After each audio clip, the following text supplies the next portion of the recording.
अस्सलाम वालेकुम नाज़रीन। तो चले आज की इस वीडियो में हम फिजिक्स के एक टॉपिक पर बहस करते हैं जिसे कहा जाता है फ्रिक्शन यानी रगड़।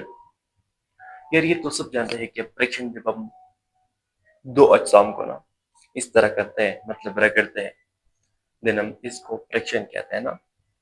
लेकिन क्या आपने कभी गेस किया है कि ये फ्रिक्शन जो है ना इसका ओरिजिन क्या होता है, मतलब ये कैसे प्रोड्यूस होता है। अगर आप इंतहाई स्मूथ सरफेसेस भी देखेंगे ना जो इंतहाई स्मूथ हो मतलब पॉलिश होगा,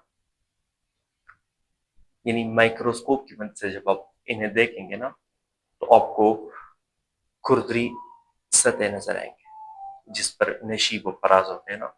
ये नशीब व फराज जो है ना मतलब जब आपस में अटक जाते हैं देन एक फोर्स प्रोड्यूस होती है जिसे फ्रिक्शन कहा जाता है। मतलब जो हरकत को क्या करता है, मतलब अरेस्ट करता है, रोकता है, ठीक है। इस फोर्स को जो है ना हम फिजिक्स में फ्रिक्शन कहते हैं, ठीक है।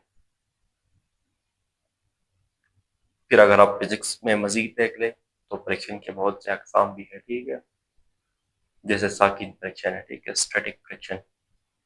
फिर अगर आप मजीद देख ले तो लिमिटिंग फ्रिक्शन भी होता है ना, जिसे उर्दू में कहा जाता है इंतहाई फ्रिक्शन। फिर स्लाइडिंग फ्रिक्शन है, ठीक है। ये सारे क्या है, यानी फ्रिक्शन के मिसाल है, यानी रगड़। तो गाइस उम्मीद करता हूँ कि आप मेरे इस वीडियो से इस्तेफादा ले चुके होंगे। इंशाल्लाह मुलाकात होगी नेक्स्ट वीडियो में। सो अपना ख्याल रखिएगा। अल्लाह हाफिज।